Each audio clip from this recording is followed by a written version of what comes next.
Welcome to the Deep Dive Podcast. Becoming the dad God has called you to be takes a deeper dive. Dads too often stay at surface level. So let's dive deep into today's podcast. Hey, welcome back to another episode of the Dad Deep Dive Podcast. Thank you so much for joining us these few weeks as we take a deeper look into what it means to be a dad. Up Ministries is dedicated to the mission of getting men off the bench and into the game to be the dad that God has called them to be. And today, our special guest is Pastor Steve Ray. Steve Ray and his wife Holly have raised two incredible boys, and now they are living the life of empty nesters. And he is going to take a few minutes to talk with us about what does that look like? What is involved in the empty nest, right? We're going to look at reinvesting your marriage, in how to adjust from being that parent daily in the lives of the kids to being an advisor. It's a great podcast. I'm super excited to bring it to you. And without further ado, here's Jeff and Pastor Steve Ray. So Steve Ray, man, it is so good to have you here today. Thank you. I mean, this is, I'm excited. This is already episode 7 of Dad U Online. And so what excites me about this conversation, Steve, are thinking about the men or our audiences in the future that are going to hear what we talk about today and maybe hear that one thing that they resonate with, that maybe the goal is maybe changes their life or is the motivation or the impetus to reflect, to do something different. And today your topic is the empty nest, and we're going to talk about that in a minute. I'm going to ask you why that topic. But, first of all, tell us a little bit about your background, who is Steve Ray, and how we got here. Yeah. Oh, man. All right. Well, currently, and for the last 15 years, I guess, coming up on 16 years this fall, I've been the worship pastor at Magnolia's First Baptist Church.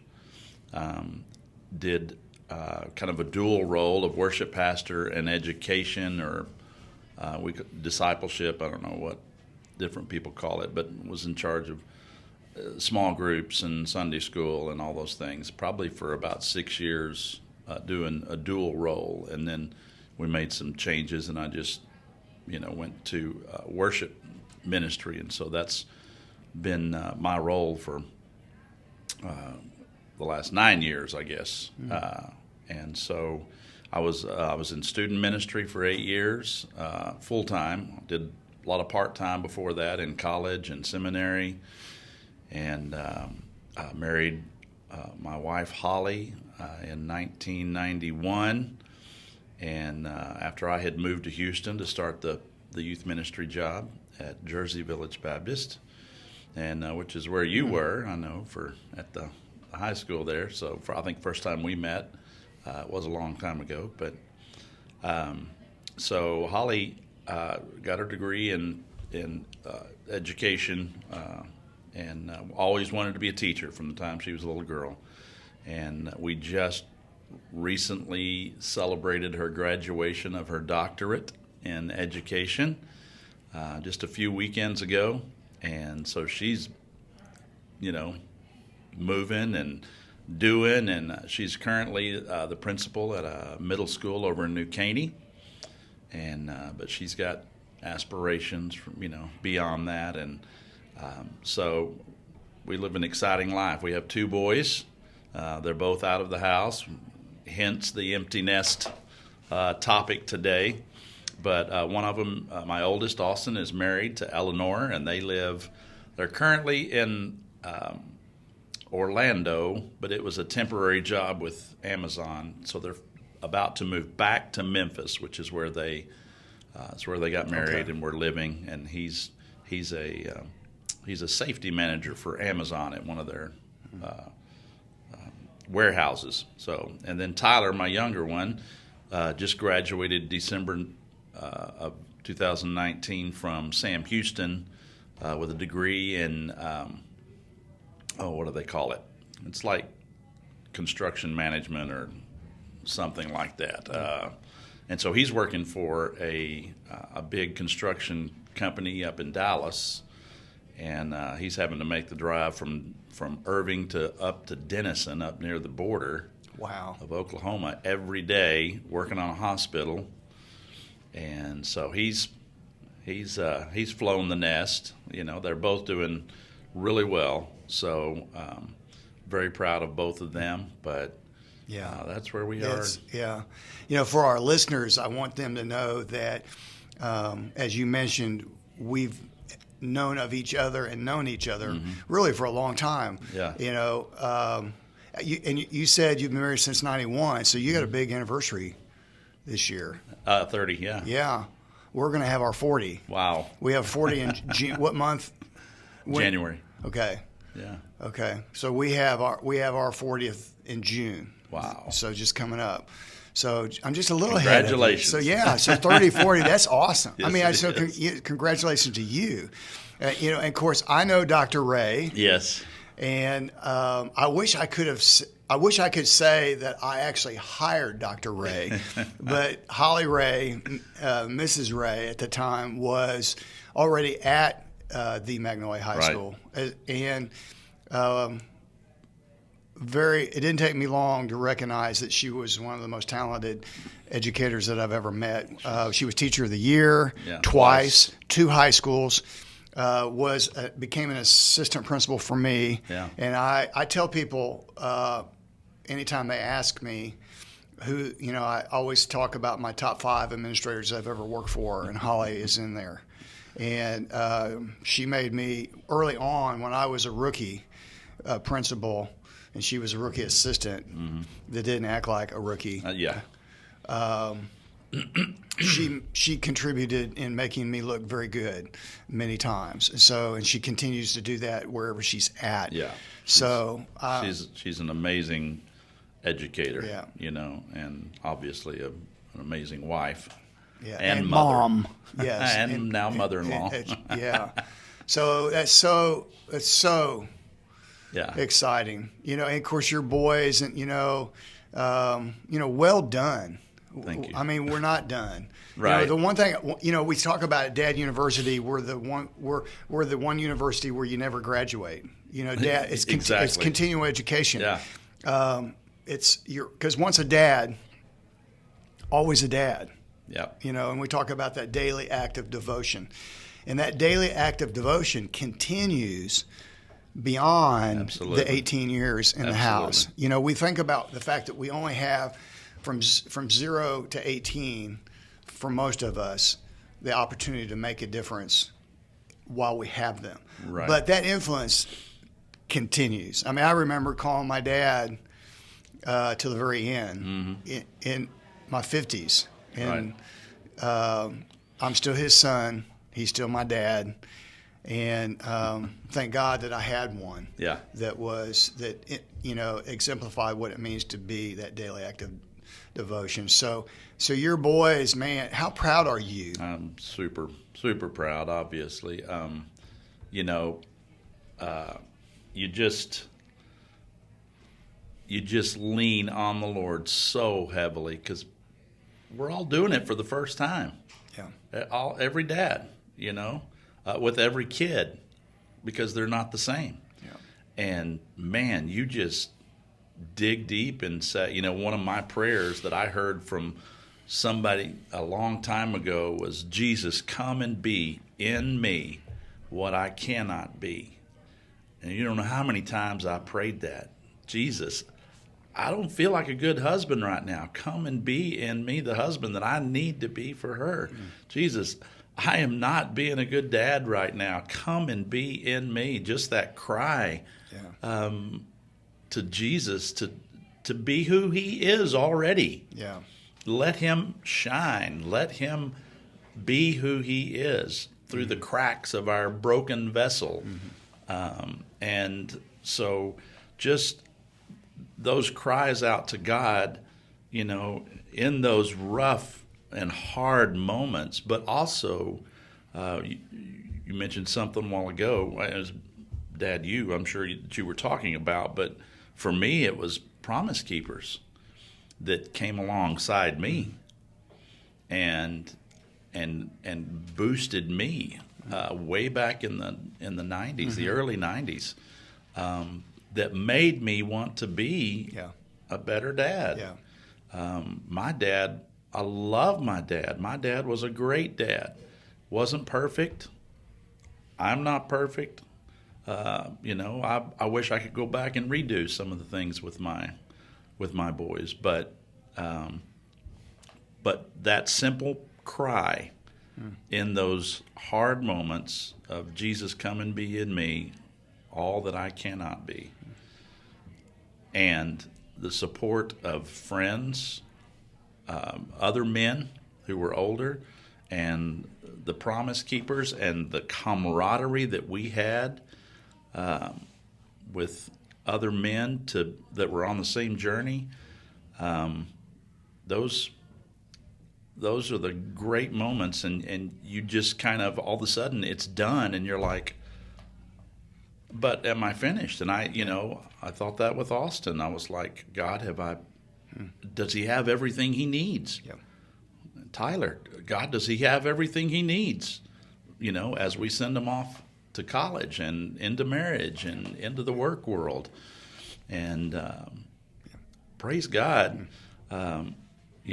he does. And Holly has said, and we have said together, thank God for the scripture that says that love covers a multitude of sins, because sometimes that's all we had was love when we were, when we didn't know how to do it right, or when we had done it wrong. Praise God for the love that covers a multitude of sins. And, we've even talked about it with our boys when they were older.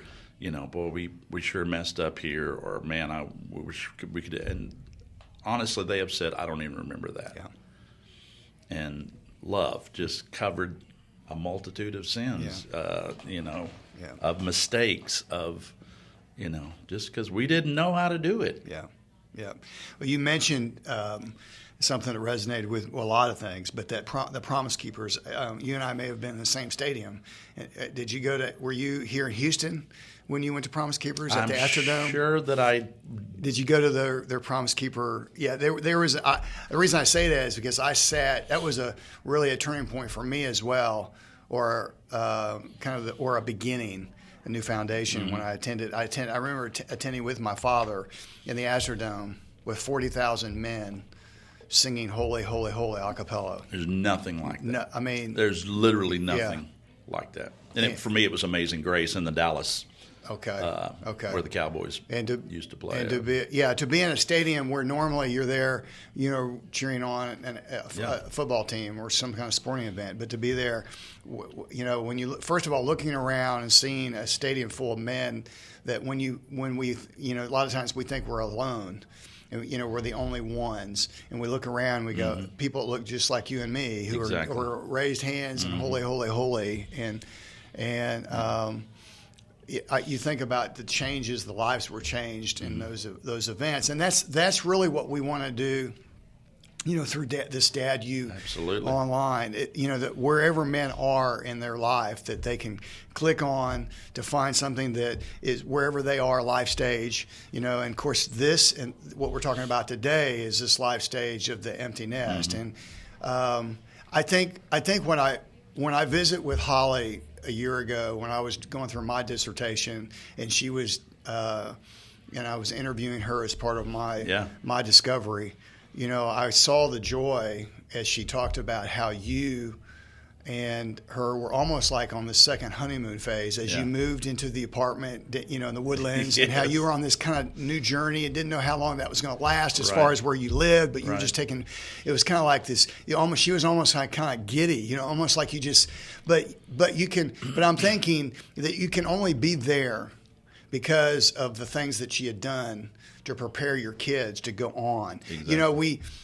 I remember calling my dad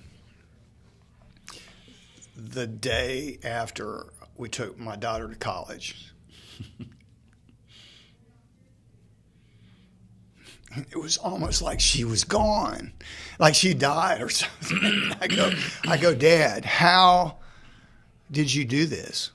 Because for the first time in my life, I finally was in my dad's shoes. I don't, when you're in the car driving off to go to college, you're not thinking about your parents going back into the house. No. No. Because you're so full of, because you're full of your anticipation and excitement, a little bit, and some fear and wondering and so forth. But it's all about you at that time. Absolutely. And it's not till you become that dad in that moment do you realize what maybe your parents did or what they sacrificed or what they went through. I said, so how did you do that?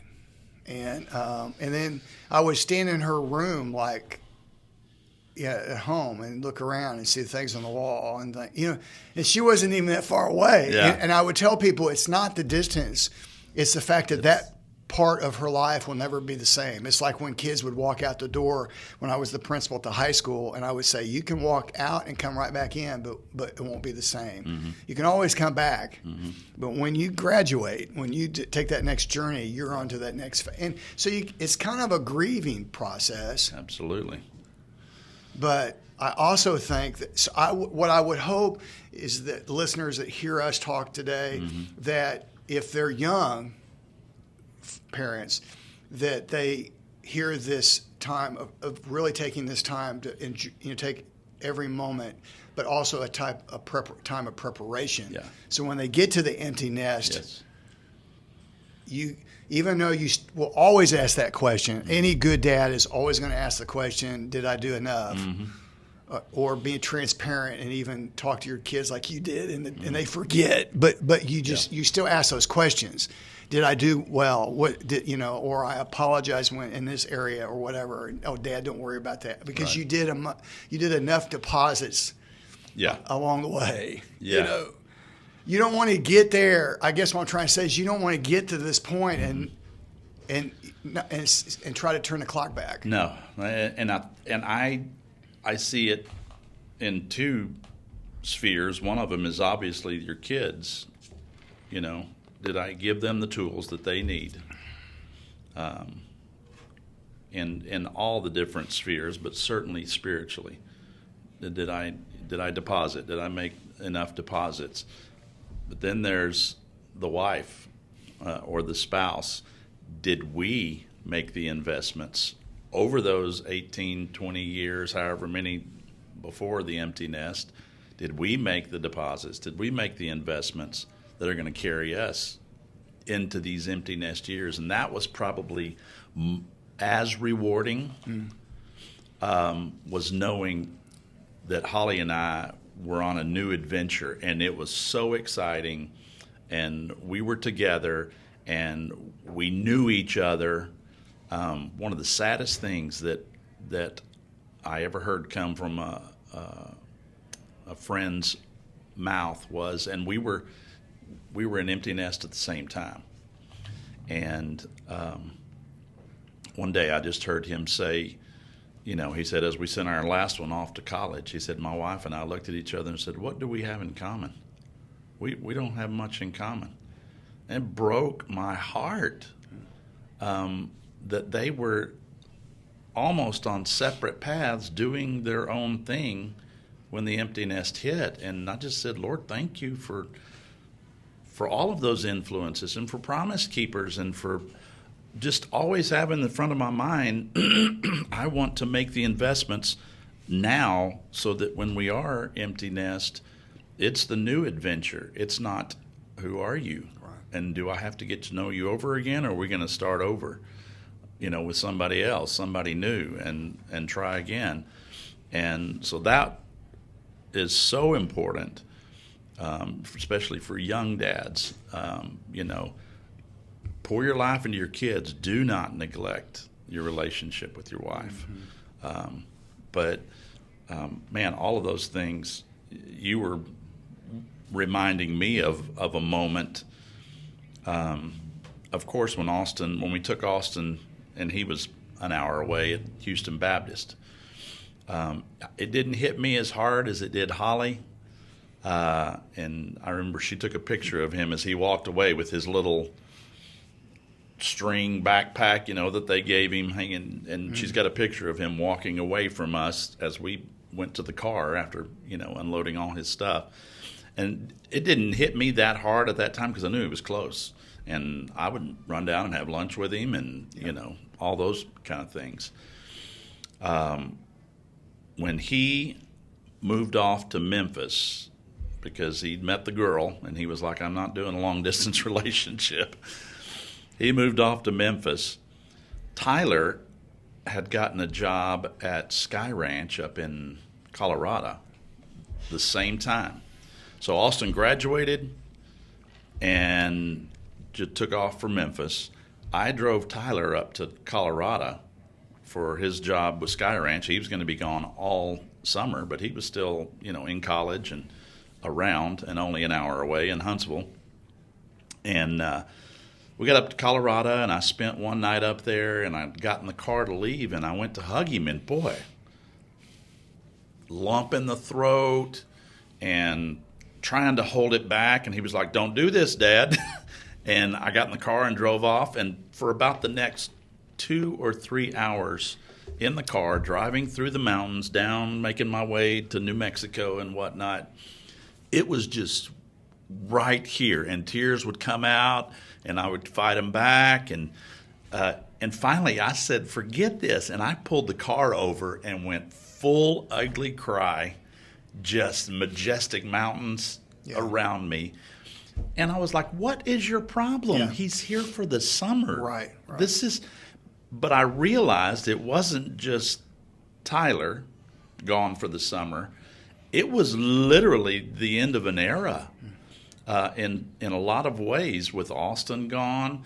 And I knew Tyler was going to be gone soon. And, man, I just boo-hooed, but it was very cleansing as well. And it was an interesting moment, but when you let yourself go there and acknowledge. Interesting enough, I wrote a blog this week about acknowledgement, the power of acknowledgement, and sometimes we don't. Sometimes it's a culmination of a lot of things, but that's the tipping point. We have as men, we carry this stuff with us a lot of times, and then finally. And it's healthy, to let that stuff go and to acknowledge, that our sadness, but at the same time, what would balance all of that for me was that, the opposite could be that he's just sitting on the couch not doing anything. You know what I'm saying? At home. And you're wondering, okay, when, so the question I would ask myself to bring me back would be, would you want it any other way? Mm-hmm. At this, it goes back to not necessarily grieving that they're leaving, like you said, the grieving of an end of an era. That it's not, they will come home, but they won't be living here anymore. No. I can't even go there. It's tough. We'll go back to that. I can't even. But when you start even acknowledging, okay, the summer before their senior year is, or sometimes is maybe the last summer that things are just they're going to be the family intact, And the year starts because that following summer, maybe they're still home, but they're 1 foot in, 1 foot out. Yeah. Which is what you kind of want. Absolutely. But at the same time, it's that bittersweet. It's kind of that. So, you mentioned about, maintaining that relationship with, your spouse, with your wife, loving your wife. One of the things we tell our men is one of the greatest things they can do for their kids is love their mom. Absolutely. Sometimes, obviously, we know things happen. You're always going to be the dad, regardless of the relationship with your wife. But the greatest thing you can do for your children is to love the mom. Yeah. And certain things happen, circumstances happen, but so reinvesting in your marriage. You you wrote, hopefully you've already made the major investments early on, which was kind of places emphasis on or reemphasizes what we just talked about. Renew, deepen friendship with your spouse, travel. You said romanticize. What great opportunity! It is an opportunity to replay some of those things because you have poured so much into your kids together. So to balance that part and then also doing things for each other, special moments. Yeah. I mean, what are some of the things that you and Holly like to do together? I mean, I guess on a simple level, going to eat good food, and the conversation that happens over good food. On a very simple level, on maybe a weekly level, we try to find that, and sometimes it's, she, being a principal, when she comes home, she generally is home, and I used to be the, hey, let's spontaneous guy, let's go do this, and she was not as spontaneous, and so when that does happen on a weeknight, she'll just text me, want to go out to eat, and I'm always there. I'm like, absolutely, of course, yes, let's do it. So those little special moments. Saturdays have become very precious to us now that we're not at the soccer field or the football field or, whatever. So Saturday mornings, going out to get breakfast, taking a walk. We live in the best area for just getting out and taking a walk. Live close to the waterway. We can go down and walk around the waterway. There's always something going on in that area of the Woodlands.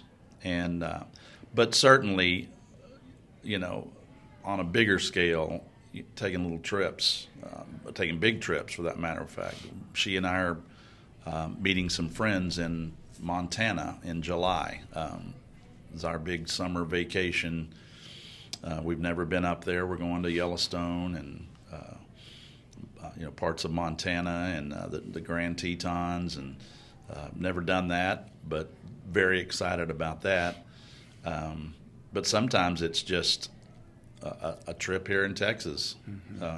There is a I don't know if you call it a resort. I guess it is kind of a resort over near Bastrop, and I can't remember the name of it right now.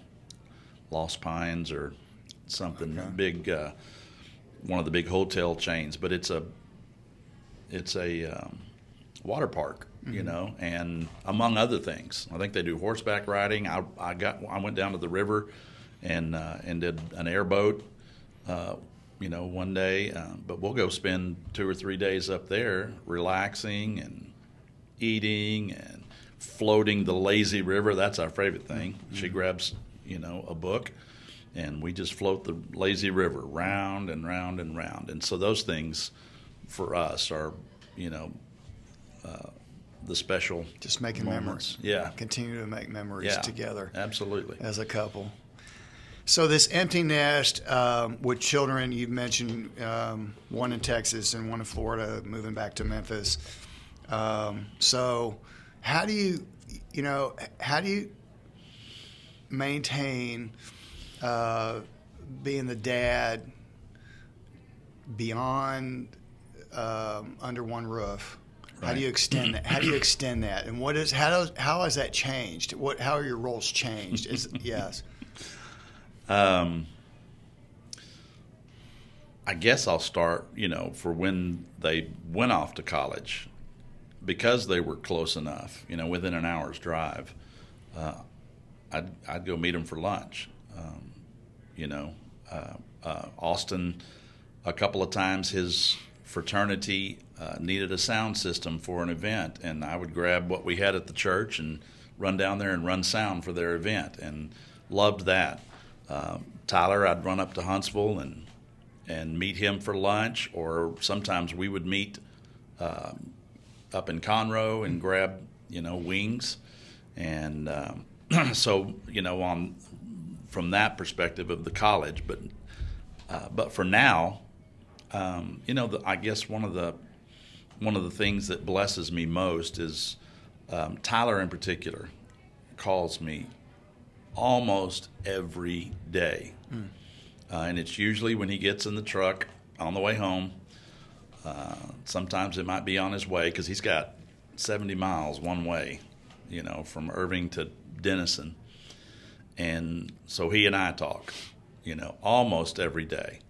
Austin, we probably talk 2 to 3 times a week. Sometimes it may be a little less, just depending on what's going on. But we have a boys text thread, and Tyler named it a long time ago. It says boys only, and that thing is constantly going, just this, that, and the other, and that blesses me, that they want to continue to, keep in touch that way, and that thing brings me so much joy. It's just funny, yeah. Because anytime the two of them are with either me or Holly, there's a little contest going on, and so the testosterone levels are just peaked, and they were going at each other, and it's all in good fun, but it is so funny to me. Yeah. And we do a lot of FaceTiming with Austin and his wife Eleanor. As far as the dad portion of it, Tyler will call for advice, or he'll text, for advice. And mostly right now it's over a truck, And he's one of these that's probably at this point doesn't seem to be satisfied with any one particular vehicle, and so he's constantly looking at something new. And here I am. I've been in my truck for so long, and I'm like, just settle down and enjoy the one you got. Oh no, we gotta, there's always something. And so he's always kind of prodding me about that. What do you think about this and this, that, and the other, trade in, blah blah blah, all of those things. So there's a little bit of advice from that perspective. And certainly, I guess, trying to help him figure out with this construction job. They have moved him already. He started in Dallas, or North Dallas. They moved him to Oklahoma City for about 6 or 7 months. Moved him back to Dallas. Within a month or two, they said, we need you in Denison, which luckily he's just driving back and forth for that one. But now he just told me the other day, probably in July, he's going to Austin. So he's in that low man on the totem pole position, which may not necessarily be low man on the totem pole in the construction business, because you go where the work is. Right. But still, so there's a little bit of, Dad, what am I going to do about this? Right. How do I do this? And so there's that aspect. But for the most part, the kid's got it figured out himself. And he's if you're into the Enneagram, he's a 8.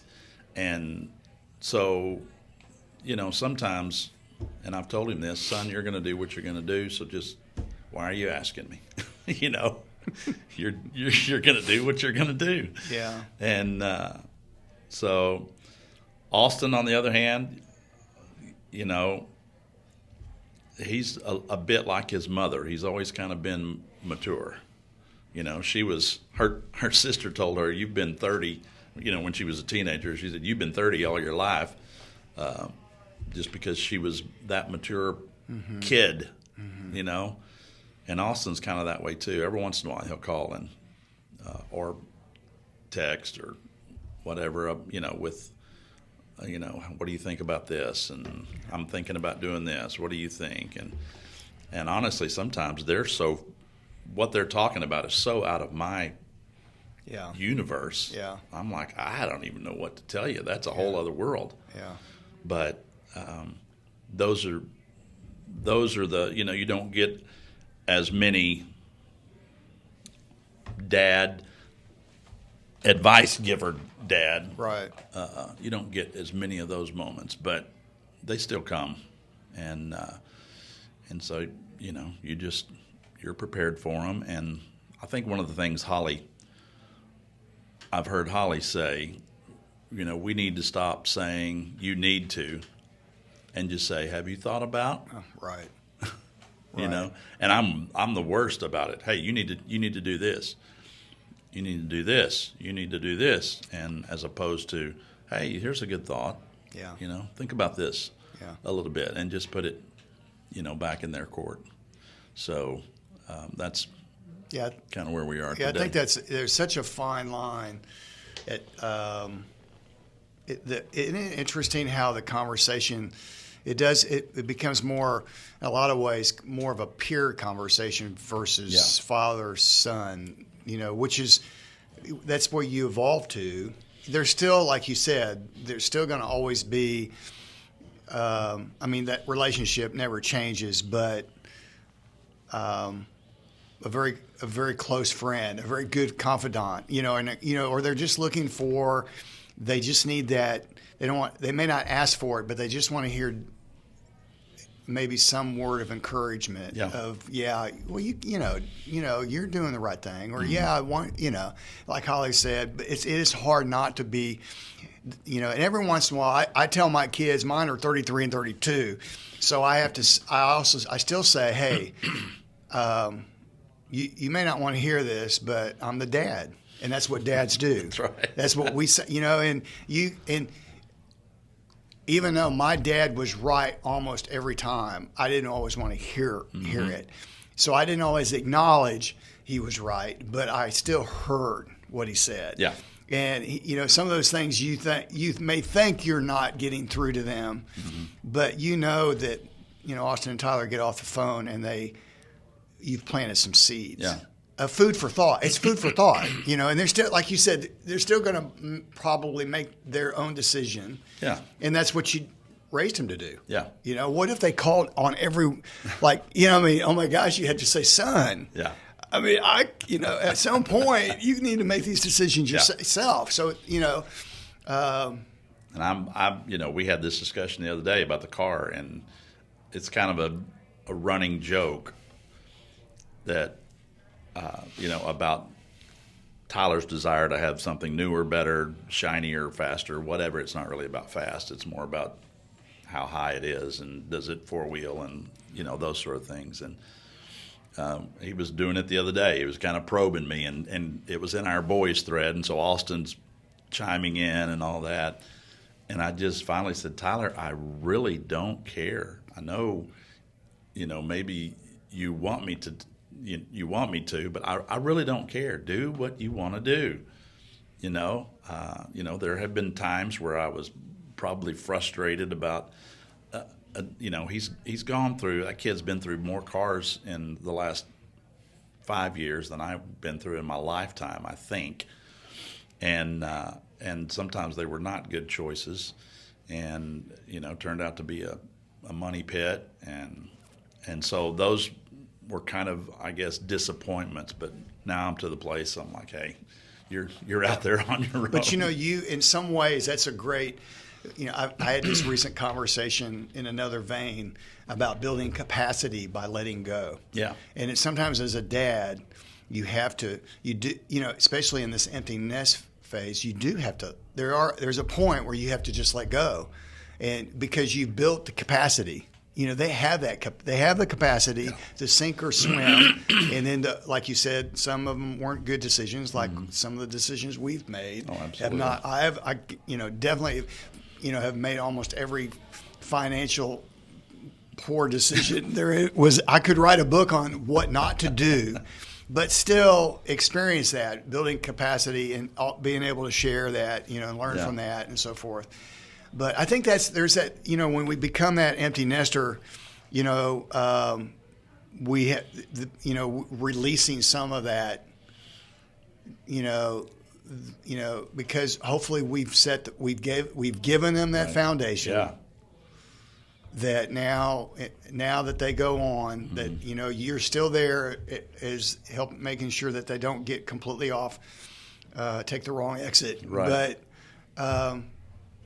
But just encouraging them, and then and I think in the end that's probably mostly what Tyler is looking for is some sort of approval, or Austin for that matter. Yeah. Am I doing it right, Dad? Well, and it sounds like both your kids are in a different. They're because you've got one that's in the married world. Yeah. And that will change his truck buying. Your other son's truck buying. Yeah, you insert a very important woman in his life, and those truck buying days might be narrowed. Absolutely, and I can't wait to watch how that changes. How many years apart are they? 2. And then, and of course, as you said, both boys are. They're different. They're very okay. Yeah. So that 2 years may be even greater than based on how different they are. But it only takes a good woman, or another reason, exactly, to realize your priority or readjust your priorities. The one of the other things that blesses me is that a lot of times those two, Austin and Tyler, have already hashed something out, and then I'm just kind of brought into the conversation later, and so he goes to his brother, Tyler goes to his brother a lot, and particularly for financial advice. Austin he's gone Dave Ramsey, to the max. And so Tyler's like, okay, I think I'm buying into this. Tell me about this, and so I mean that's a very exciting thing for me, man. I was horrible with money, early on, and so to see Austin, probably almost the other extreme, and could probably come back a little bit, and loosen up, maybe. He's given his brother advice, and Tyler's taking it, and so I love that aspect as well, that those two, and we told them when they were growing up, they'd be fighting, just going at each other. And Holly would say, and I would say, who are you going to have when Mom and I are gone? You're going to have each other, and that's it. So we want you to love each other. And that prayer was answered, because they do. They have a whole other relationship outside of the dad and sons, or the dad and mom and sons, and so that has blessed me as well. Yeah, that is so. And so, blessing is the blessing that you have that relationship with them, but then also the blessing that they have with each other, and that you get to be a part of that. Yeah. Now, in this group text that you talk about, I do the same thing. I have a Voxer group, with my grandkids and my daughter, and so it's if I erased everything on my phone, but those Voxer voices. I love you, Grandpa. Oh, man. I can't. I miss you, Grandpa. What you doing, Grandpa? Those guys. I would never. I don't. They're priceless. So to be kind of the fly on the wall of the conversation between your two sons, but then also be sometimes the third wheel, but also the go-to. Mm-hmm. Ultimately, how wouldn't that? I can't think of any dad that wouldn't want that. Absolutely. What a great payoff! Yeah.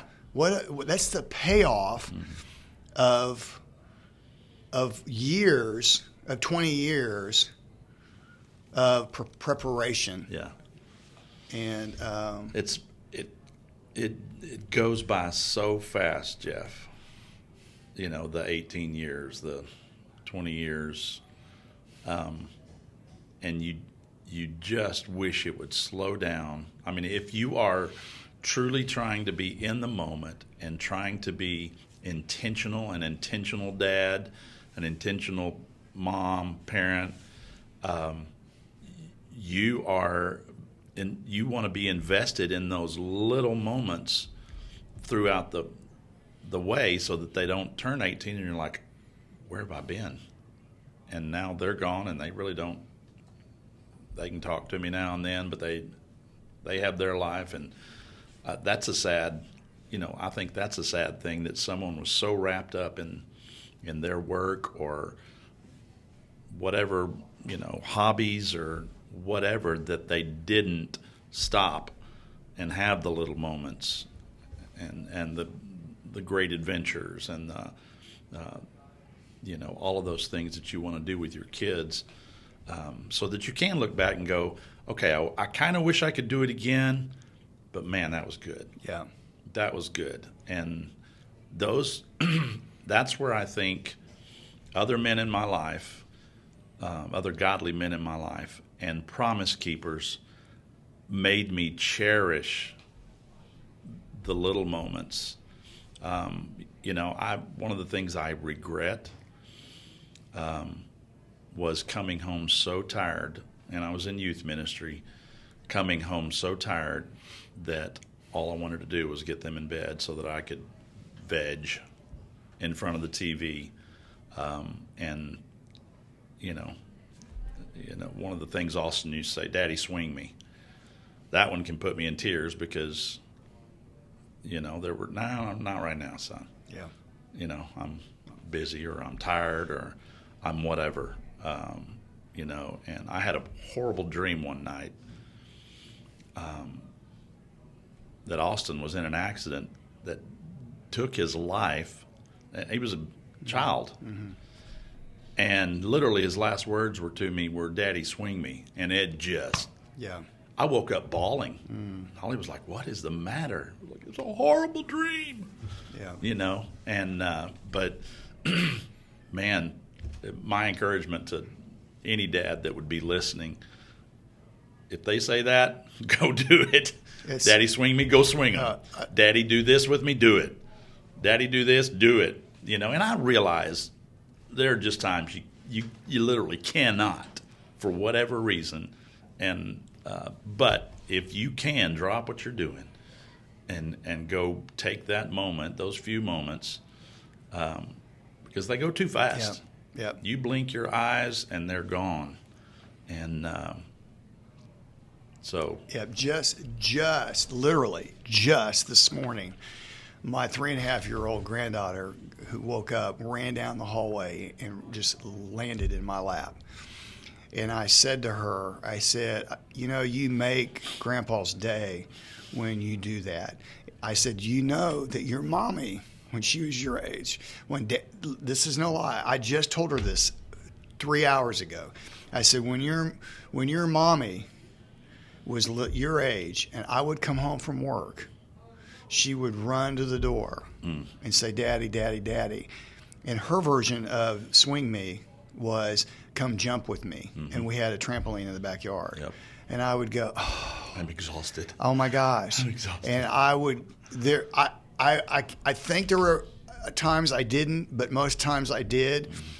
And I would go back on. We would go on that trampoline, and the things we learned on that trampoline, and we would lay on that trampoline and look at the sky, and we were, I would bounce her, and and after a long day, and I would just like you, I would give anything to have, because they don't run to you when they're 16 anymore. No. They don't run to you when they're 10 or 11. I mean, there's only a window that they will run to you. Yeah. Other than if you have a dog, the dog will come to the door with maybe. Yeah. But the kids, there's only this window. So I love that swing me. Yeah. Swing. The other one was Daddy Lay With Me, which was bedtime. And, man, that was a struggle for me. Because I wanted to go veg in front of the television. Yeah. And to take 5, 10, 15 minutes, whatever it was going to take to lay down next to him, and sometimes it was those are the regrets when I look back. And those are the ones he doesn't remember. Praise God. I think the audience that's going to listen to this, when they see the title Empty Nest, they might think, I'm not there yet.